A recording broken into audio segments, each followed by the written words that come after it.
नमस्कार, आप देख रहे हैं स्वदेश न्यूज का खास प्रोग्राम जनता मांगे जवाब और मैं हूं आपके साथ भागीरथ साहू। जनता मांगे जवाब में आज बात लोकसभा चुनाव के बाकी 3 चरण की और उसकी चुनौतियों की, बात जीत के दावों की और सियासी दांवपेच की। जी हां, चौथे चरण के बाद और 4 जून के नतीजों से पहले देश की सियासत में अब इस बात की भविष्यवाणियों का जोर है कि देश में किसकी सरकार बन रही है और कौन प्रधानमंत्री नहीं बन रहा है। चौथे चरण के बाद कोई 400 पार की भविष्यवाणी कर रहा है तो कोई भविष्यवाणी कर रहा है कि इस बार नरेंद्र मोदी देश के प्रधानमंत्री नहीं बनेंगे। 2024 की चुनावी चौसर में मुकाबला कांटे का माना जा रहा है। 4 चरण का मतदान संपन्न हो चुका है, जिसके बाद सभी राजनीतिक दल अपनी अपनी जीत का दावा करने लगे हैं।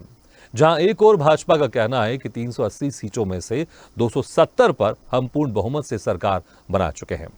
अब लड़ाई सिर्फ 400 पार की है, तो विपक्ष का दावा है कि मोदी तीसरी बार प्रधानमंत्री नहीं बन रहे हैं। अब तक 380 नेताओं की किस्मत ईवीएम में कैद हो चुकी है। राजनीतिक दल अपनी अपनी जीत का सपना देख रहे हैं। विपक्ष का कहना है कि 4 चरण के बाद हवा बदल चुकी है। अब राजनीति के दावे और इरादे जो भी हो, लेकिन अभी जिन 163 सीटों पर चुनाव बाकी हैं, वो सियासतदाताओं के लिए किसी चुनौती से कम नहीं है, क्योंकि अभी दिल्ली, पंजाब, हरियाणा की पूरी सीटों पर, तो वही यूपी, बिहार, महाराष्ट्र और पश्चिम बंगाल की कई महत्वपूर्ण सीटों का चुनाव हवा का रुख बदलने के लिए काफी है। ऐसे में सवाल यही है कि आखिरी बचे 3 चरण में सत्ता का रण कौन जीतेगा और इन 3 चरणों के चुनाव की चुनौती से एनडीए और इंडिया गठबंधन के रणनीतिकार कैसे निपटेंगे। सवाल यह भी कि आखिरी के 3 चरण में कौन जनता का मन जीतेगा और दिल्ली की गद्दी पर पहुंचेगा। जनता मांगे जवाब में इसी मुद्दे पर चर्चा करेंगे, लेकिन पहले ये खास रिपोर्ट देख लेते हैं।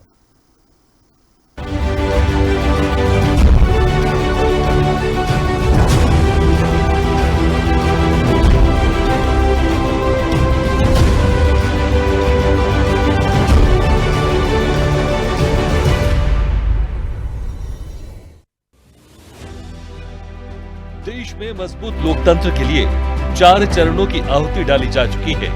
अब राजनीतिक दलों के लिए चुनौती बचे 3 चरणों की है, जिसको लेकर पीएम मोदी के साथ ही भाजपा और एनडीए के तमाम नेता चुनावी रण में हुंकार भर रहे हैं। दावा है कि अब तक जो चुनाव हो चुका है उसमें वो पूर्ण बहुमत से सरकार बना रहे हैं।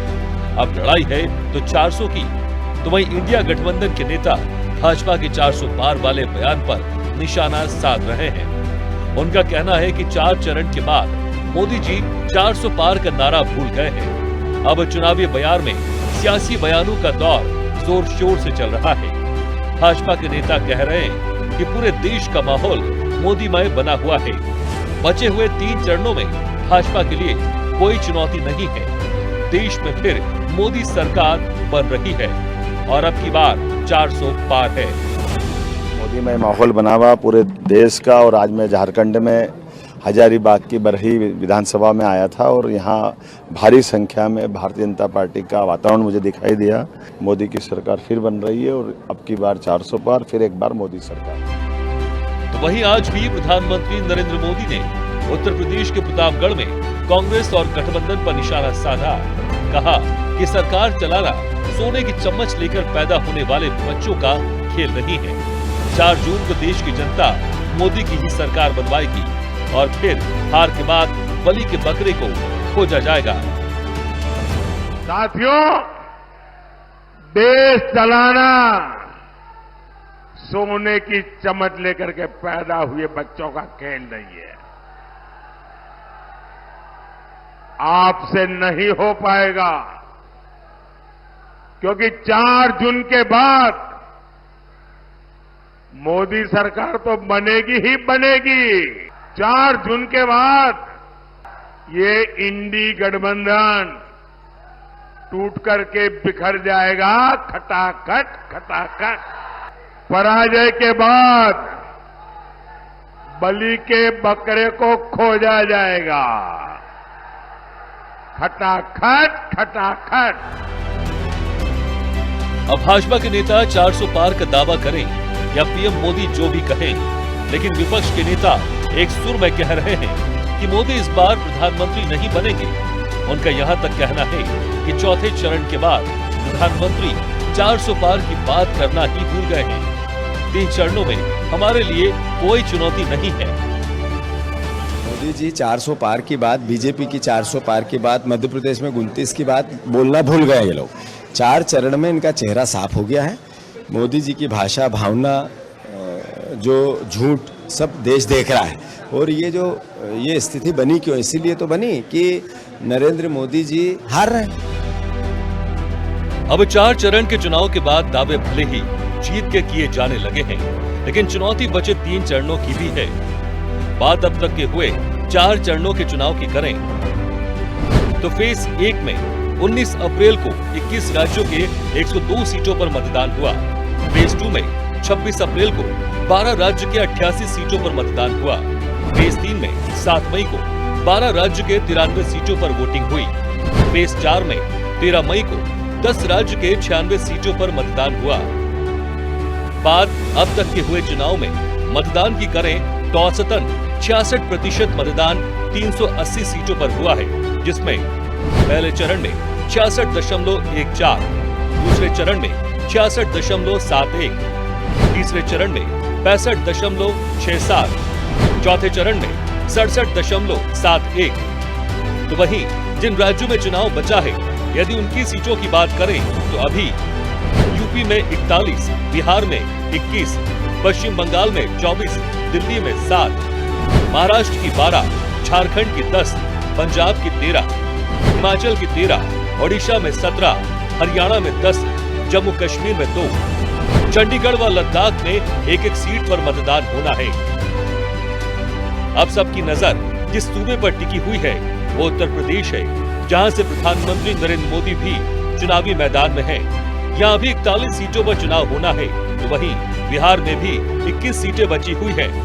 उधर पश्चिम बंगाल की भी कई सीटें हैं जिन पर भाजपा की नजर है, तो वहीं दिल्ली की 7 सीटें भी भाजपा अपने लिए दूर मानकर नहीं चल रही है। यूपी, दिल्ली, बिहार, पश्चिम बंगाल, महाराष्ट्र की कई सीटें हैं जिन पर राजनीति के दिग्गज चेहरे मैदान में हैं, जिन पर सियासी लड़ाई काफी दिलचस्प मानी जा रही है। ऐसे में देखना होगा कि 2024 का अखाड़े में किसका दांव कितना सटीक बैठा है और किसको दिल्ली दरबार की बादशाहत मिलती है। स्पेशल रिपोर्ट, स्वदेश न्यूज।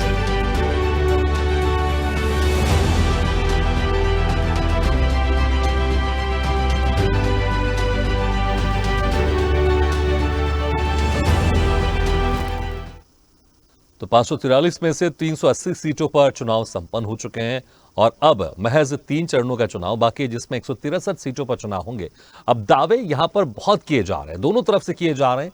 एक तरफ से तो सरकार का निमंत्रण दिया जा रहा है सत्ता पक्ष की तरफ से, नरेंद्र मोदी की तरफ से। दूसरी तरफ से कहा जा रहा है कि इस बार गारंटी दी जा रही है, कहा जा रहा है कि इस बार नरेंद्र मोदी प्रधानमंत्री नहीं बनेंगे और बीजेपी एनडीए का आंकड़ा यहां पर 200 से ज्यादा पार नहीं होगा। हालांकि दावे दोनों तरफ से, किसके दावे यहां पर सच साबित होते हैं 4 जून को समझ में आ जाएगा। चलिए बाकी के जो 3 चरण बचे हैं उनमें किसको कितना यहां पर जीत मिलती हुई दिखाई दे रही है, कितनी सीटें उनके हिस्से में जा सकती है और क्या कुछ उनकी यहां पर रणनीति काम आ रही है, इन्हीं खास मुद्दों पर हम चर्चा शुरू करते हैं। और जो हमारे साथ मेहमान है मैं उनका आप लोगों से तारुफ कराता हूं। हमारे साथ हैं बीजेपी प्रवक्ता दिल्ली से शिवम मिश्रा जी, कांग्रेस प्रवक्ता दिल्ली से स्वामीनाथ जायसवाल जी, सपा प्रवक्ता उत्तर प्रदेश से रविंद्र प्रताप सिंह जी, आप प्रवक्ता एमपी से हमारे साथ स्टूडियो मौजूद हैं रमाकांत पटेल जी, और वरिष्ठ पत्रकार हरियाणा से सुमन भटनागर जी हमारे साथ मौजूद हैं। आप सभी मेहमानों का बहुत बहुत स्वागत है हमारे इस खास चर्चा में। सबसे पहले स्वामीनाथ जायसवाल जी, देखिए जिस तरह से राहुल गांधी गारंटी दे रहे हैं कि इस बार नरेंद्र मोदी प्रधानमंत्री नहीं बनेंगे, हालांकि गारंटियां पिछले बार भी 2019 के आसपास बहुत तमाम दावे आप लोग की तरफ से किए गए थे, लेकिन ऐसा कुछ देखने को नहीं मिला। फिर से बीजेपी की सरकार दोबारा केंद्र में बनी, एनडीए की सरकार दोबारा केंद्र में बनी और इस बार आप लोग की तरफ से तमाम दावे किए जा रहे हैं। कहा जा रहा है कि 200 से ज्यादा इस बार पार बीजेपी नहीं हो पाएगी, तो कभी 150 का आंकड़ा यहां पर सामने आ रहा है, कभी 100 का आंकड़ा सामने आ रहा है। लेकिन अब जो 163 सीटों पर अब यहां पर चुनावी जंग बाकी है, आपको क्या लग रहा है कि वो कौन से मुद्दे यहां पर हो सकते हैं, कौन सी बात हो सकती है कांग्रेस की तरफ से, इंडी गठबंधन की तरफ से, जिसकी वजह से आपको लग रहा है कि इस बार इन 163 सीटों पे आप लोग मजबूत स्थिति में हैं?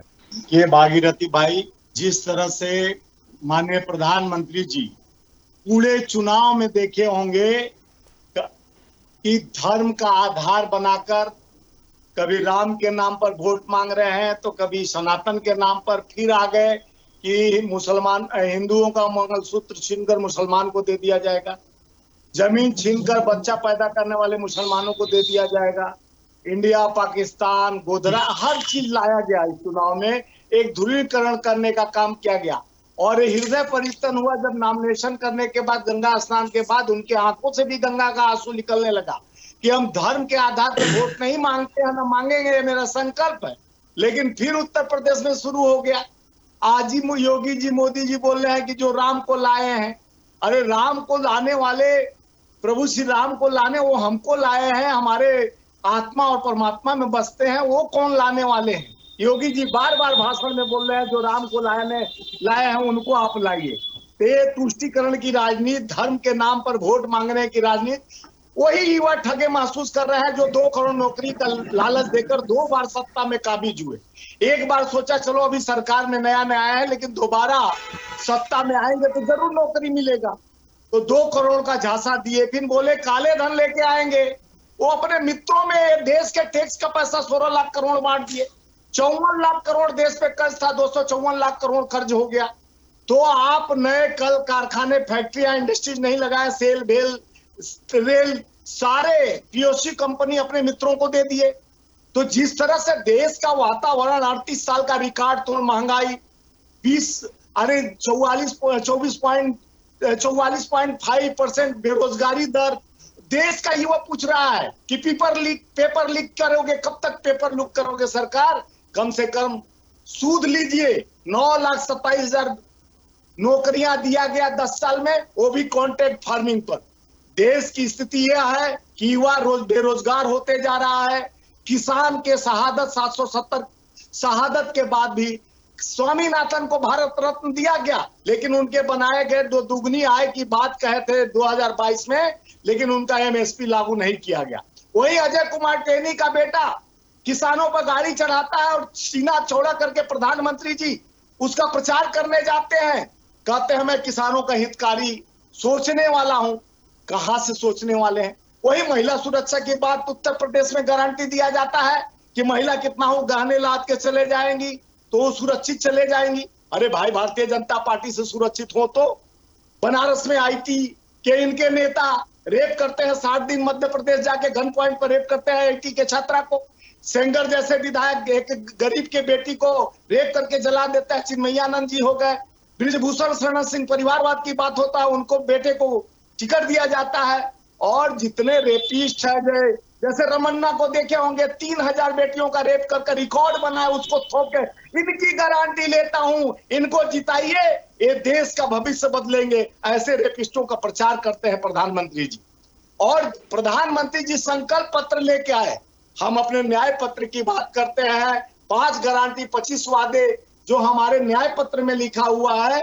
हम महिला न्याय, युवा न्याय, भागीदारी न्याय और किसान न्याय, श्रमिक न्याय, ये 5 न्याय और 25 गारंटी की बात करते हैं। ये जात पात धर्म इनके ठीक है, आप बात करते हैं, लेकिन आपकी बात जनता कितना समझ पा रही है ये मुझे लगता है देखने वाली बात होगी। ठीक है, क्योंकि 7 बार के सांसद इनको कहते हैं संविधान बदल देंगे। ठीक है। शिवम जी, आपने सुना होगा, शिवम जी आपको मेरी आवाज सुनाई दे रही है? जी भी आपने सुना होगा। देखिए, तमाम आरोप लगाए, तमाम गंभीर आरोप भी आपके ऊपर लगाए, लेकिन देखिए चुनाव में जरूर होता है कि जो आरोप लगाए जा रहे हैं जनता उससे कितना अपने आप को कनेक्ट कर पाती है और जनता को एक पार्टी कितना उस आरोपों के साथ कन्विंस कर पाती है। यहां पर आप एक तो इन आरोपों को किस तरह से आप जवाब देंगे, और 163 जो आप सीटें यहां पर बची है जिसमें 3 चरणों में चुनाव होना बाकी है, आपको क्यों लग रहा है कि इस बार जो 163 सीटें यहां पर बहुत मजबूत स्थिति में है? क्योंकि अमित शाह बड़े कॉन्फिडेंट के साथ उन्होंने कहा कि जो 4 चरण हुए उसमें हम बहुमत पा चुके हैं, 270 से ज्यादा हम सीटें जीत रहे हैं, अब तो 400 की और हम लोग अग्रसर हो रहे हैं। आखिर क्यों इतना कॉन्फिडेंस? क्योंकि तमाम आरोप है, जो आरोप यहां पर स्वामीनाथ जी आपके ऊपर लगा भी रहे हैं। भगीरथ जी, जो लोग आरोप लगाते हैं उनके पास बस एक ही कार्य होता है, आरोप लगाने का, और जिन्हें कार्य करना होता है वह अपना कार्य करके दिखाते हैं। जिस कॉन्फिडेंस के साथ में, जिस आत्मविश्वास के साथ में हम सब कह रहे हैं कि 400 पार करने जा रहे हैं, उसी कॉन्फिडेंस के साथ ये भी एक बार अगर कह के दिखाएं तो हम माने जनता इन पे हंसेगी कि जिस प्रकार से धर्म के नाम पर राजनीति की बात कर रहे हैं। अन्याय यात्रा निकाल करके न्याय की बात कर रहे हैं। एक बार इन्हें अपने नेताओं से चर्चा करनी चाहिए। अभी आरोप लगा रहे हैं कि हमारे नेता भ्रष्टाचारी हैं, हमारे नेता बलात्कारी हैं, हमारे नेताओं ने महिलाओं के साथ में अभद्रता की है। एक बार आप अरविंद केजरीवाल जी से पूछिए, विगत 2 दिन पहले उनके यहाँ उनके आवास पे क्या हुआ था स्वाति मालीवाल जी के साथ में, उसके बाद आप हमसे बात करिएगा। आरोप प्रत्यारोप लगाना मेरे साथी बहुत छोटी बात होती है, आप कार्य करके बताएं। आज देश का एक एक युवा विकास के साथ है, भाजपा के साथ है, और वह क्यों है वो आप भी जानते हैं, आपके नेता भी जानते हैं। आज आपके पास पुलिंग बूथ पर बैठने के लिए नेता कार्यकर्ता तक नहीं है, और आप अपनी सरकार बनाने की बात कर रहे हैं। जिन नेताओं के भाषणों को लोग एक कॉमेडी के रूप में ले रहे हैं, उनको आप प्रधानमंत्री बनाने की बात कर रहे हैं। इस तरह के आरोप प्रत्यारोप, ये तो चुनाव है, चुनाव में सभी को अपनी अपनी बातों को, वैसे भारत के संविधान ने सबको अपनी अपनी बातें रखने का अवसर दिया है, उस संविधान का हम सब पालन करते हैं। तो आप कहिए आपको जितना करना हो, लेकिन परिणाम देश की जनता के हाथ में है। जो 3 चरण बाकी है, उन 3 चरणों में आपको उसका परिणाम मिलेगा। और आप देखिएगा 4 जून को शपथ विधि में हम आपको अभी से आमंत्रित करते, आइए और प्रधानमंत्री जी के शपथ विधि में बैठिए। ठीक है, लेकिन जब मैंने आपसे पूछा क्यों आप इतने कॉन्फिडेंस है, आपने बस विपक्षी पर आरोप लगाया कि विपक्ष ऐसा है, ऐसा है, ऐसा ऐसा है, लेकिन आपने अपने बारे में कम कहा। और यही देखने में हमको मिल रहा है कि जब भी चुनाव संबंधित यहां पर जनसभाएं होती है, वहां पर बस विपक्ष पर ज्यादा आरोप लगाया जाता है। ऐसे विपक्षी पार्टी के नेता कहते हैं आप लोग के ऊपर, और क्योंकि जब मैंने सवाल किया तो आपने यहां पर अपने बात छोड़कर आपने विपक्षी के ऊपर ज्यादा आरोप लगाए। मैं अपनी सरकार में समाज के, राष्ट्र के अंतिम सबसे सच्चे व्यक्ति को सुना है, उन तक सरकार के लाभों को पहुंचाया है। हमारे कार्यकर्ता, हमारे पन्ना प्रमुख घर घर तक पहुंचे हैं, एक एक परिवार से संपर्क किए हैं, और जिसके परिणाम को देखते हुए हम सब गारंटी के साथ कहते हैं कि 400 सीटों को हम लोग पार कर रहे हैं और अपनी सरकार बना रहे हैं। ठीक है रविंद्र प्रताप जी, देखिए गारंटी दोनों तरफ से हो रही है, हालांकि बीजेपी की तरफ से ज्यादा गारंटी यहां पर देखने को मिल रही है। लेकिन यहां पर इस बीच में, क्योंकि अखिलेश यादव भी कह चुके हैं, आंकड़ा भी बता चुके हैं कि 150 से ज्यादा पार नहीं होने वाली है बीजेपी यहां पर। लेकिन देखिए उत्तर प्रदेश में तो वो तो कह रहे थे कि हम 80 में से 79 सीटें जीतेंगे, लेकिन इतने यहां पर अखिलेश यादव कॉन्फिडेंस क्यों है? क्या सिर्फ कांग्रेस साथ में आ गई इसलिए? क्योंकि हम ये प्रयोग पहले भी देख चुके हैं, जब विधानसभा का चुनाव हुआ था पहले हम ये प्रयोग देख चुके हैं, कांग्रेस और सपा साथ में मिलकर चुनाव लड़ी थी, बसपा सपा भी साथ में मिलकर चुनाव लड़ी थी। तो अगर साथ आने से अगर आपको लग रहा है कितने कॉन्फिडेंस है कि हमें सीटें बहुत अच्छी खासी मिलने वाली है, लेकिन ये प्रयोग पहले भी हो चुका है, इस बार क्यों लग रहा है कि ये प्रयोग सफल हो जाएगा? इंडी गठबंधन जो साथ में आई है, यहां से आपको बहुत सारी सीटें मिलने वाली, जिससे अखिलेश यादव दावा कर रहे हैं 80 में से 79 सीटें। अनुरोध करूंगा कि इंडी गठबंधन नाम का कोई संगठन भारत में नहीं, ये मोदी जी के जीभ में पैरालिसिस हो गया है। उसी पैरालिसिस का शिकार उनके जितने मानसिक रूप से गुलाम लोग हैं वो करते हैं। अब आते हैं, एक नया ज्ञान हुआ मुझको। अमित शाह जी ने बताया कि 380 सीटों में से 270 सीटें जीत के हम बहुमत प्राप्त कर चुके हैं। ये ज्ञान नहीं था मुझको कि भारतीय संसद में 270 सीटों पे भी बहुमत प्राप्त किया जा सकता है। अब सबसे शर्म की बात, भारतीय लोकतंत्र के लिए सबसे शर्म की बात कि 10 साल से एक व्यक्ति प्रधानमंत्री है, उसकी अपनी एक उपलब्धि गिनाने के लिए मंच पे समय नहीं है, ना अपने किए गए वादे जो 14 में किए थे 19 में, उस पर बात करने के लिए फुर्सत नहीं है। ये लोकतंत्र का सबसे बड़ा अपमान है जो प्रधानमंत्री मोदी कर रहे हैं। अब इन्होंने, हम 14 छोड़ देते हैं, खाली खाली 19 की बातें कर लेते हैं। तो 19 में इन्होंने कहा था कि हम 2 करोड़ से लोगों को नौकरी दे देंगे। पता नहीं नौकरी मिली कि नहीं मिली, ये आंकड़े जारी करते रहते हैं। सबके अकाउंट में 15 लाख रुपए दे देंगे, तो मैं तो चेक करता हूँ हर महीने अपना आया कि नहीं आया। फिर कहेंगे रुपए का मूल्य बढ़ा देंगे, तो रुपए 84-85 पहुंच गया। इन्होंने कहा था, इसमें मोदी जी बोल नहीं रहे हैं, फिर इन्होंने कहा था किसान की आय दुगनी कर देंगे, बताया 5 साल बाद हो जाएगा। गंगा मैया की सफाई कर देंगे, तो हाई कोर्ट उत्तर प्रदेश ने बोला इसमें भ्रष्टाचार हो गया। किसानों को एमएसपी दे देंगे, तो माफी भी मांग लिया, हाथ भी जोड़ लिया, कीले भी गाड़ लिया, ड्रोन से फायरिंग भी करवा दिया, लेकिन एमएसपी नहीं दिया। स्मार्ट सिटी बनवा देंगे, तो मैं खोजता हूँ कभी भारत का नक्शा गूगल में, कहाँ है स्मार्ट सिटी। बुलेट ट्रेन दे देंगे। उसका तो फोटो ही नहीं दिखाई पड़ा बुलेट ट्रेन का, कि एक जैसे कलकत्ता का फोटो विकास का बना के लगाए थे, तो एक बुलेट ट्रेन का फोटो भी नहीं दिखाई पड़ा। फिर क्या पेट्रोल डीजल सस्ता कर देंगे, इस पे मोदी जी नहीं बात कर रहे हैं। तो ये लोकतंत्र के लिए शर्मसार कर देने वाली बात है कि 10 साल से अपने को विश्व गुरु कहने वाला एक स्वयंभू प्रधानमंत्री इन सारी उपलब्धियों पे बात नहीं करके वो मतलब आदमी को कितना उद्वेलित कर ले, कितना उन्माद फैला ले, इस पे बात कर रहा है। इसके परिणाम भी आने शुरू हो गए हैं। रुझान, परिणाम क्या, रुझान। मोहन भागवत ने कह दिया कि भारतीय राष्ट्रीय कांग्रेस का भारत के स्वतंत्रता आंदोलन में बड़ा महत्वपूर्ण रोल था। ये रुझान आया। दूसरा रुझान आया, पीएम मोदी पटना साहब में पहुंच गए। पटना साहब में पहुंचने का कारण था कि वहां जाके जो 700 से ज्यादा सिख किसान शहीद हुए, उसका जाके उन्होंने प्रायश्चित कर लिया। फिर श्री काशी जी में चले गए, 1000 से ज्यादा मंदिर गिरा दिए श्री काशी जी में, उसका प्रायश्चित कर लिया। फिर वित्त मंत्रालय में आग लग गई, गृह मंत्रालय में आग गई, अभी परसों क्या हुआ, आईटीओ में आग लग गई, इनकम टैक्स ऑफिस दिल्ली में। ये सारे रुझान हैं जो आ रहे हैं। 400 पार का नारा बोलते हैं, कहां से, 370 पार। भारतीय जनता पार्टी जहां 370 दिया इन्होंने, वहां लड़ाने के लिए इनके पास उम्मीदवार ही नहीं मिले। जम्मू कश्मीर में बोले तो कश्मीर में, जम्मू में एक आदमी लड़ रहा है इनका, कश्मीर में इनको एक भी उम्मीदवार नहीं मिला, और लद्दाख में जो सबसे अच्छा सांसद था इनका, उसका भी टिकट काट दिया। ये 400 पार करेंगे। ये इनको मालूम है कि ये हार चुके हैं। अब जो अंतिम बचा हुआ उन्माद का उनके अंदर में, वो मंचों से जाके निकाल रहे हैं। इनकी विदाई तय है। ठीक है, विदाई तय, लेकिन देखना होगा कि जिस तरह से आप बीजेपी के आंकड़े बता रहे हैं यहाँ पर, क्या जिस तरह से अखिलेश यादव ने कहा है कि 79 सीटें हम जीत रहे हैं, या सिर्फ एक ये भी माइंड गेम है, क्योंकि जिस तरह से 400 पार का आंकड़ा कहा जाता है बीजेपी की तरफ से, यहाँ पर अखिलेश यादव ने अब आंकड़े की बात कही है। देखना होगा 4 जून को क्या कुछ रिजल्ट सामने आता है। रमाकांत पटेल जी, 163 सीटें अब बाकी हैं, यहां पर आप पार्टी, क्या लगता है कि आप पार्टी किस तरह से यहां पर इंडिया गठबंधन को मजबूती के साथ और प्रदान कर रही है, और अरविंद केजरीवाल बाहर आ गए, उसके बाद क्या लग रहा है आपको, ये जो चुनाव है 3 चरणों के बाकी, यहां पर क्या कुछ असर होने वाला है? देखिए, निश्चित तौर पे आम आदमी पार्टी बड़ी मजबूत हुई है। अरविंद केजरीवाल जी के बाहर आने के बाद से देश भर में ये संदेश गया है कि सरकार ने चुनाव में अरविंद केजरीवाल जी को प्रचार न करने देने के लिए गिरफ्तार करवाया था।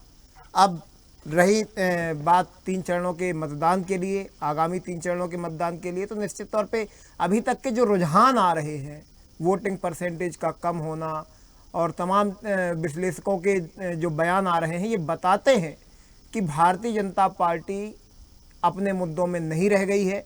भारतीय जनता पार्टी जिन मुद्दों को लेकर के 2014 के चुनाव में आई थी, वो तमाम मुद्दों को डस्टबिन में डाल दी है और अब नए मुद्दे लेकर के आई। जो वादे इन्होंने 2014 में किए थे, उनको पूरा नहीं की है, और इस बात से जनता बड़ी दुखी है, भारतीय जनता पार्टी के खिलाफ है।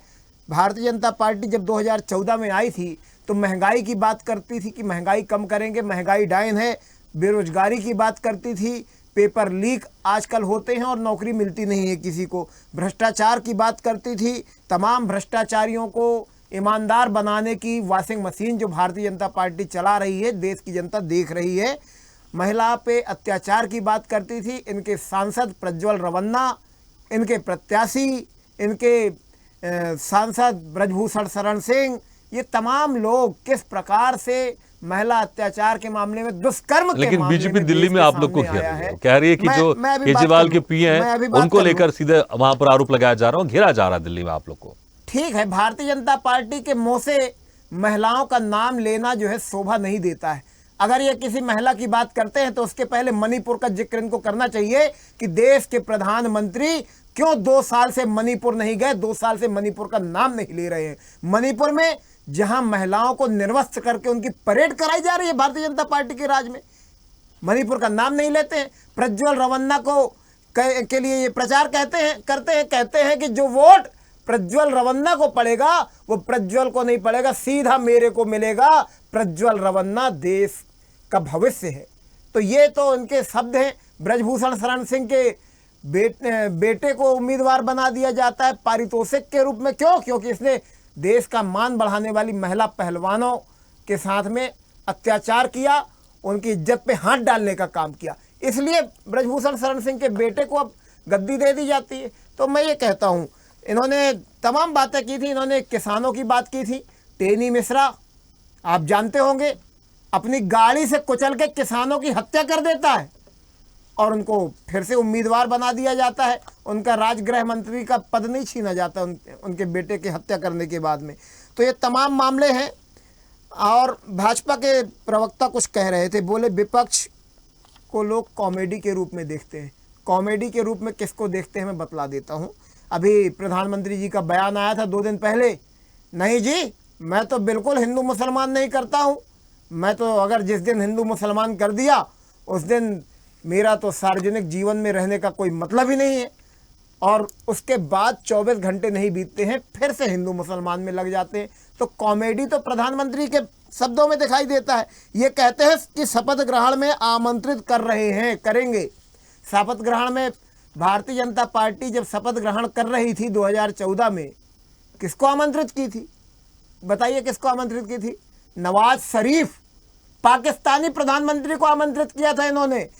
पाकिस्तान के प्रधानमंत्री को हिंदुस्तान के किसी प्रधानमंत्री के शपथ ग्रहण के कार्यक्रम में नहीं बुलाया गया। वो परंपरा भारतीय जनता पार्टी ने चालू की, मोदी जी ने चालू की।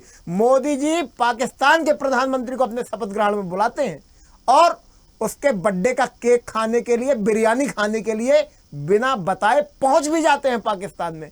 तो ये लोग वो लोग हैं जो लगातार लंबे समय से बात कर रहे हैं चीन को लाल आंख दिखाने की। हजारों वर्ग किलोमीटर जमीन चीन ने हमारी जो कब्जा कर रखी है, आज तक उसको छुड़ाने के लिए कोई सकारात्मक प्रयास नहीं किए। सेना को कमजोर करने का ये लोग काम कर रहे हैं। 4 साल के लिए अग्निवीर बनाते हैं, कोई वहां पर शहीद हो जाए तो उसको शहीद होने का दर्जा नहीं देते हैं।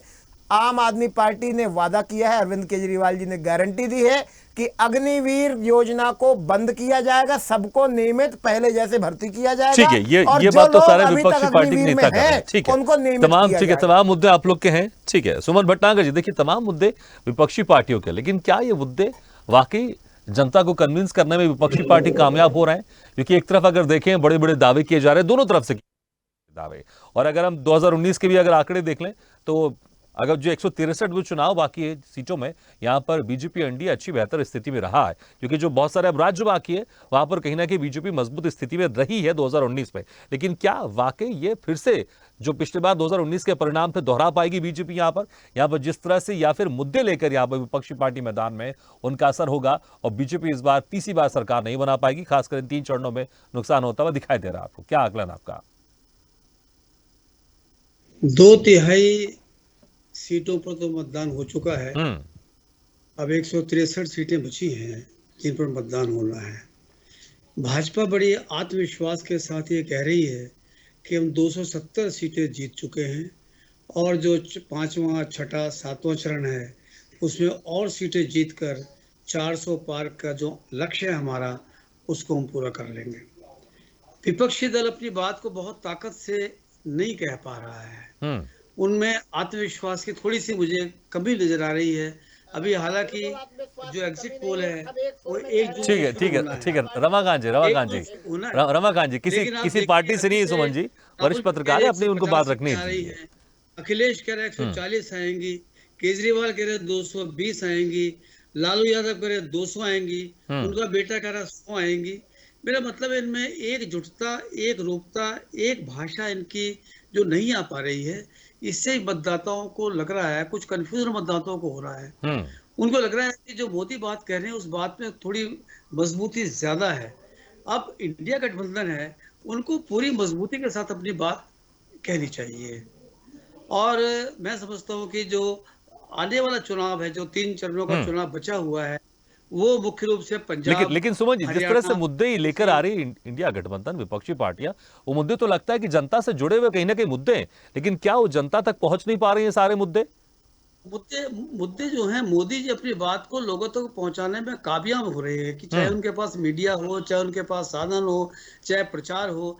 विपक्ष के मुद्दे, बहुत बड़े मुद्दे विपक्ष के पास, बेरोजगारी भी है, महंगाई भी है, और पुरानी पेंशन योजना भी है, दुनिया भर के मुद्दे हैं। लेकिन मुश्किल यह है कि आज विपक्ष अपने बातों को आम आदमी तक पहुंचाने में कामयाब नहीं हो पा रहा है। और शायद यही एक विपक्ष की बहुत बड़ी कमी है। कमी है या उसकी दिक्कत है उसकी। और भाजपा की सबसे बड़ी खूबी ये है कि अपनी बातों कह पा रहा है और लोगों तक पहुंचा पा रहा है। ठीक है शिवम जी, देखिए इसको लेकर विपक्षी कहीं ना कहीं मानता तो है कि आपका जो एक मीडिया मैनेजमेंट है या फिर जो आपकी एक मार्केटिंग है बहुत बेहतर रही है, क्योंकि 24/7 आप लोग चुनाव के लिए तैयार रहते हैं। लेकिन यहां पर मुद्दे भी बहुत सारे हैं जो विपक्षी पार्टी लगातार इसको उठा रहे हैं। 163 में से जो बहुत सारे जो राज्य जिसमें पिछले बार आप लोग ने बेहतर परफॉर्म किया था, लेकिन बहुत सारे ऐसे यहां पर सीटें हैं जहां पर लगता है कि मामला फंस सकता है।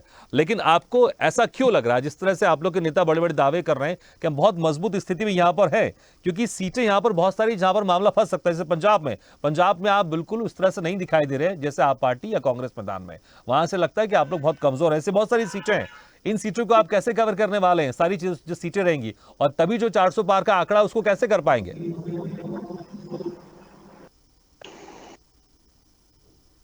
शिवम जी। अच्छा शिवम जी, आपको मेरी आवाज आ रही है? चलिए स्वामीनाथ जी, आपने सुना होगा सुमन भटनागर जी कह रहे हैं कि मुद्दे तो बहुत हैं आप लोग के पास, लेकिन आप इस मुद्दे को जनता के बीच तक उसको ले जाने में यहां पर ज्यादा सक्षम नहीं दिखाई दे रहे हैं। अब वो कितना पहुंच रहा होगा मुझे लगता है 4 जून को समझ में आ जाएगा, लेकिन आंकड़ों को लेकर तो इसमें कोई शक नहीं है। हर कोई आंकड़े अलग अलग बता रहा है, कोई 220 बता रहा है, कोई 200 बता रहा है, कोई 150 बता रहा है, कोई 100 बता रहा है कि बीजेपी इसके ऊपर नहीं पहुंच पाएगी। कंफ्यूजन तो यहां पर बहुत है। स्वामीनाथ जी। भागीरथी भाई, बीजेपी साउथ साफ और नॉर्थ में हाफ हो गई। आप भी पत्रकार हैं, आपके भी ये आंकड़े आते होंगे। राजस्थान में जहां हम नील बटे सन्नाटा थे वहां आधा आधा हो गया है। गुजरात में हम जीत रहे हैं जहां कुछ नहीं थे हम। मध्य प्रदेश में जीत रहे हैं, छत्तीसगढ़ में 7 सीट जीत रहे हैं। और जब हम नॉर्थ में मजबूत हो गए, साउथ में तो हम जीत ही रहे हैं। मैं बिहार में जीत रहे हैं, हम उत्तर प्रदेश में जीत रहे हैं। तो मोदी जी का 400 पार कैसे नारा सफल होगा? जब हम मुद्दा नहीं पहुंचाते, हम अपने मैनिफेस्टो की बात करते हैं। हम न्याय पत्र, हमारे नेता राहुल गांधी जी जब मीडिया से, लेकिन आपने राजस्थान का जिक्र किया, मध्य प्रदेश का जिक्र किया, आपने छत्तीसगढ़ का जिक्र किया। अभी विधानसभा चुनाव हुए थे कुछ महीने पहले, वहां पर कहीं ना कहीं बीजेपी ने बेहतर परफॉर्म किया था। देखिए होता है, लोग बहुत विकास, 25 लाख रुपया हम लोग सब्सिडी दे रहे थे। 500 रुपए में सिलेंडर देने की बात 450 में बोले थे, हम 500 रुपया में राजस्थान में दे रहे थे। ये देना बंद करा दिए। 25 लाख रुपया गरीबों को हम मेडिकल सब्सिडी दे रहे थे, कुछ जनता को दे रहे थे, बावजूद जनता ने दोबारा क्यों नहीं चुना? मैं वही कह रहा हूँ, अगर बहुत कुछ दे रहे थे तो इसलिए मैं कह रहा हूँ कि विधानसभा चुनाव भी हुए हैं। ये लेके आए लॉलीपॉप कि हम 400 में देंगे, हम 3200 रुपया क्विंटल धान खरीदेंगे, हम गेहूं खरीदेंगे। ये इस तरह का बात किए, न छत्तीसगढ़ में दे रहे हैं, न मध्य प्रदेश में दे रहे हैं, न राजस्थान में दे रहे हैं। पूरा देश में उनकी सरकार है, कहीं नहीं दे रहे हैं। और महंगाई की मार बहुत हुई, अत्याचार बंद करो अपना व्यापार, मोदी सरकार। क्योंकि मोदी सरकार का जिस नीति और नियत दोनों धर्म के नाम पर टिक गया है। बार बार धर्म को आधार बनाना, ठीक है, मेरे पास समय कम है, लेकिन आप कह रहे हैं कि जो वादे किए थे, चाहे विधानसभा चुनाव में बात करें, उन वादों को बीजेपी यहां पर पूरा नहीं कर पा रही है, इसलिए सीटें कम होंगी। ठीक है शिवम जी, देखिए क्योंकि आप लोग भी जिक्र करते हैं कि विधानसभा चुनाव हुए, हम लोग ने बेहतर परफॉर्म किया, लेकिन बहुत सारे वहां पर जिस तरह से स्वामीनाथ जी कह रहे हैं कि आपने वादे तो किए थे लेकिन उसको पूरा नहीं कर रहे हैं, और वही 2014-2019 में बहुत सारे वादे किए, आपने उसको पूरा नहीं किया। इसलिए अब 2024 में लोकसभा चुनाव आप लोग जो आंकड़े बता रहे हैं वहां तक तो नहीं पहुंचेंगे, बहुमत का आंकड़ा भी आप लोग क्रॉस नहीं कर पाएंगे। संक्षेप में, और खासकर 163 में यहां पर कितने मजबूत स्थिति में आप लोग लग रहे हैं, कितनी सीटें यहां पर जीत सकते हैं, एक आंकड़ा भी दीजिएगा आप। शिवम जी, आपकी आवाज नहीं आ रही है। शिवम जी, आपकी आवाज नहीं आ रही है। आप बोल तो रहे हैं, मुझे लग रहा है शायद आपने म्यूट करके रखा, अगर उसको अनम्यूट कर दें तो आपकी आवाज हम तक पहुंच जाएगी। जी शिवम जी, कुछ कहें आप? मेरी आवाज आ रही है? जी जी, अब आपकी आवाज आ रही है। जी संक्षेप में रखिएगा अपनी बात, समय कम है। विधानसभा के चुनाव से लेकर के लोकसभा के चुनाव के अंदर हमने जमीनी स्तर से पूर्ण रूप से चुनाव को लड़ा है और विरोधियों को परास्त भी किया है। कोई भी चुनाव लड़ा जाता है तो उसका एक मैनिफेस्टो होता है और उस मैनिफेस्टो पे सरकार कार्य करती है। हमारे जितने चुनावी वादे हैं जो पहले तबक्के में पूरे हो सकते हैं, उनको हमने पूरा करने का प्रयास किया है, और जो बाकी है उन पे हमारी तैयारियां चल रही हैं। हमारे विपक्षी दल के साथी कह रहे हैं कि हमारी जो भी चीजें होती है वादे नहीं, हमारे वादे हैं, इरादे नहीं है। तो अरे स्मार्ट सिटी बने नहीं, बुलेट ट्रेन आए नहीं, पूरा हो गया हो, नौकरी 2 करोड़ 10 मिले साल बाद नहीं, में एक वादा बता 15 दो जो लाख पूरा हो खाते में गया हो। आए नहीं। कौन वादा पूरा किए भैया? कफन तक पर जीएसटी लगा दिए, कोयले पर लगा दिए, गंगा जल पे 12% जीएसटी लगा दिए। वो तो हम लोग धरना प्रदर्शन दिए तो वापस किए। ये धर्म पे भी नहीं छोड़ने वाले हैं, सांसों पर जीएसटी लगा देंगे अब की बार आ गए तो। शिवम जी, आप सुनेंगे तो भी सुनते रह जाएंगे और समय खत्म हो जाएगा। देखिए, कार्य करना है हमें और हम कार्य पे पूरी तरह से डटे हुए हैं। हम राष्ट्रवाद के उद्देश्य के साथ, सनातन धर्म की रक्षा के साथ में भारत के प्रत्येक समाज और प्रत्येक वर्ग तक विकास की यही धर्म के गति को ठेकेदार है, पहुंचाना बाकी चाहते सब हैं बेकार और है। उसके लिए कार्य कर रहे हैं। आप देखिए, भारत के लगभग ये धर्म के लिए काम कर रहे हैं, लेकिन पेट के लिए, लोगों को रोजगार के लिए कार्यक्रम नहीं करेंगे। इनका मुखौटा कुछ और है, करते कुछ और है। ये बड़े पूंजीपतियों के लिए करते हैं। 16 लाख करोड़ दे दिए 22 पूंजीपतियों में, आप शायद उनके लिए जरूर काम करते हैं। अरे भैया, अपना एजेंडा बताइए कि 2014 में नौकरी के नाम पर आए थे, 15 लाख खाते में लाने के नाम पर आए थे। ब्यौरा निकाल लीजिए। आप सारे इंडस्ट्रीज मेक इन इंडिया और क्या क्या लेके आए थे, स्किल इंडिया, वो डेवलपमेंट के बारे में बताइए। जो स्मार्ट सिटीज 150 बनाने की बात कहे तो वो डेवलपमेंट का बात बताइए। अब धर्म तो कर्म के साथ चलते रहेगा। राम का हम सब है, सर्वत्र हम में, तुम में, खड़क कम में, हर विरासत में राम है। राम को सब जानता है। राम हमारे जन्म में है, हमारे मन में है, हमारे तन में है, लेकिन उसको आपको गारंटी देने की जरूरत नहीं है। गारंटी विकास को बढ़ाने का अगर किसी ने कार्य किया है तो भारतीय जनता पार्टी ने बात किया तो बकवास मत। ठीक है, मेरे पास समय का, बस आइए बताइए, है। 163 में से कितने सीटें इस बार जीत रही है यहाँ पर बीजेपी? सिर्फ बस आंकड़ा बता दीजिए मुझे आप। अब की बार 400 पार। नहीं, ठीक है, 163 सीटें, 163 सीटें में से कितने जवाब सीटें जीत नहीं रहे हैं है आप तो लोग? ऐसे ही करेंगे। इनका बंद हो गया व्यापार, शिवम नहीं जी, आएगा 400 टोटल पेपर 163 का है, 400 पार इस पे नहीं जा पाएंगे। 163 में से कितना जीत रहे हैं ये बताएं। 400 पार नहीं होंगे। 130 सीट। 130 सीट है, ठीक है। रविंद्र प्रताप जी 130 सीट का दावा कर रहे हैं और आपके नेता कह रहे थे कि 100-150 के आसपास या 100 के आसपास से ऊपर नहीं हो पाएंगे, लेकिन 130। ठीक है, ठीक है, ठीक है। रविंद्र प्रताप जी, लेकिन देखिए, जिस तरह से मैं कह रहा था कि तमाम मुद्दे तो हैं, लेकिन समीकरण यहाँ पर बड़ा मजबूती के साथ देखने को मिलता है। और जो बहुत सारे जो अब राज्य बचे हुए यहाँ पर कहीं ना कहीं बीजेपी पहले मजबूत स्थिति में रही है। तो इंडिया गठबंधन या सपा ने यहाँ पर क्या कुछ किया? आपको लग रहा है कि यहाँ पर बीजेपी या फिर एनडीए कमजोर हो गई है और आप लोग मजबूत हो गए? संक्षेप में थोड़ा।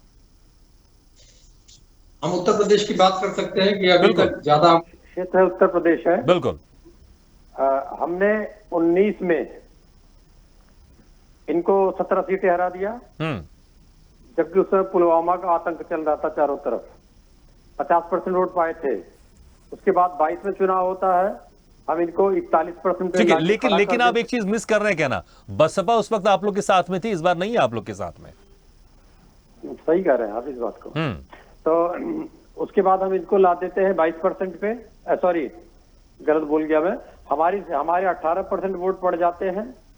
जो जहां पर वोट बढ़े हमारे, जो हमारा भाजपा से अलगाव का कारण रहा, जहां हमारी गठबंधन में सीटें थी, हमारा वहां पर वोट परसेंटेज नहीं बढ़ा।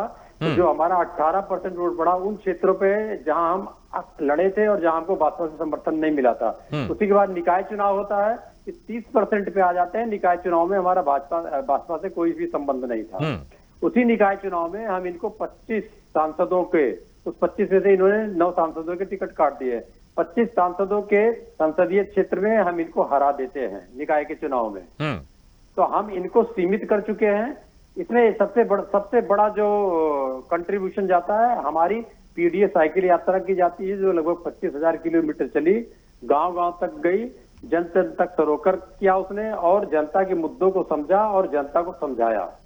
तो ये जो कारण है, जो हमने मेहनत किया है, ये निश्चित रूप से एक सीट जीतने की बात कर रहे हैं अध्यक्ष जी। तो मैं अध्यक्ष जी के खिलाफ तो नहीं जा सकता हूं, लेकिन मुझे लगता है पता नहीं वो सीट भी जीतेंगे कि नहीं जीतेंगे। ठीक है, लेकिन मुझे लगता है बड़ा दावा है 80 सीटें जीतना और उत्तर प्रदेश में वहां पर जहां पर 2014 में 72 सीटें और जहां पर बीजेपी ने 2019 में 62 सीटें जीती, तो देखना होगा आप लोग का दावा कितना यहां पर सच साबित होता है। ठीक है रमाकांत जी, देखिए अब तो अरविंद केजरीवाल बाहर है, इसमें कोई शक नहीं। अब आप पार्टी बहुत मजबूती के साथ मैदान में है, लेकिन तमाम समीकरण यहां पर देखने होंगे। अगर समीकरण देखेंगे तो आप पार्टी कैसे अपने आप को यहां पर इन 163 सीटें में आपको लग रहा है कि आप पार्टी जिस तरह से एक सहयोग करना चाहिए अपने गठबंधन को, जो बाकी जो मित्रों है यहां पर क्या कुछ सहयोग करने वाली है, किस तरह से सहयोग यहां पर रहेगा, और आंकड़े क्या कह रहे हैं आपके 163 में से कितना इंडिया गठबंधन और बीजेपी कितने हिस्से में यहां पर सीट जाने वाली है?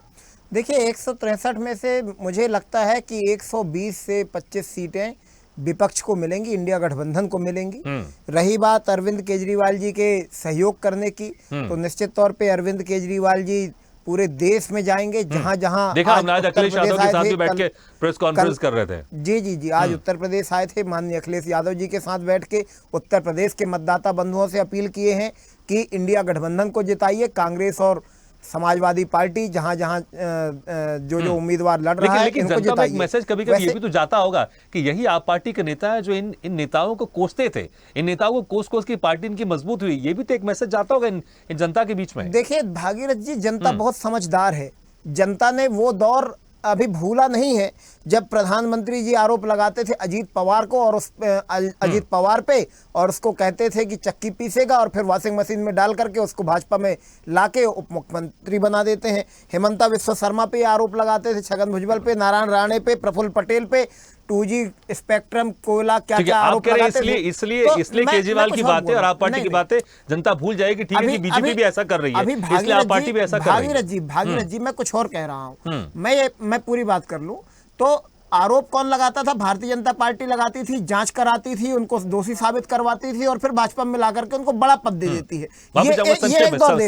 ये एक दौर देखा लोगों ने।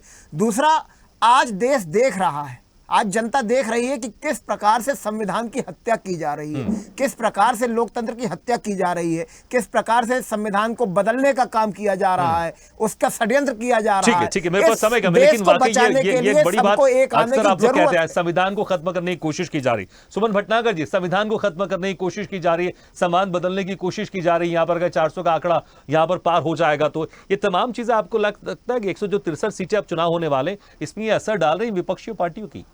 163 सीटों के उसमें पंजाब, हरियाणा, पश्चिम बंगाल, यूपी, बिहार ये राज्य आ रहे हैं। मुझे ऐसा लगता है कि इन जगह जो इंडिया गठबंधन है उसकी कुछ बढ़त रह सकती है, लेकिन कुल मिलाकर ऐसा लगता है कि मोदी तीसरी बार इस देश के प्रधानमंत्री बनेंगे और भाजपा चाहे बहुमत कम ले ज्यादा ले, बहुमत लेकर एक बार फिर अपनी सरकार बनाने वाली है। ठीक है, दो आंकड़े, एक 163 में से कितना बीजेपी, कितना इंडिया गठबंधन के पास जा रहा है, कुछ अगर आप आंकड़े दे सकते हैं तो, और टोटल 543 में से कितने आंकड़े आपको लग रहा है क्या इस बार यहाँ पर आंकड़े हो सकते हैं? ऐसा लगता है कि 163 में से 80 सीटें, 80-85 सीटें जो है इंडिया गठबंधन ले सकता है और बाकी सीटें भाजपा के खाते में। ठीक है, और अगर पूरा आंकड़ा आप देना चाहें तो 543 में से तो 350, 370, 75 के आसपास जा सकता है। 370, 375 बहुमत की तरफ करीब करीब पहुंच जाएगी भाजपा। ठीक है, मुझे लगता है कि देखना होगा आंकड़ा कितना, लेकिन कम से कम आपने भी क्लियर कर दिया कि 400 पार तो यहाँ पर नहीं हो रही है। देखना होगा कि 400 पार का जो आंकड़ा है वो हो पाता नहीं हो पाता, लेकिन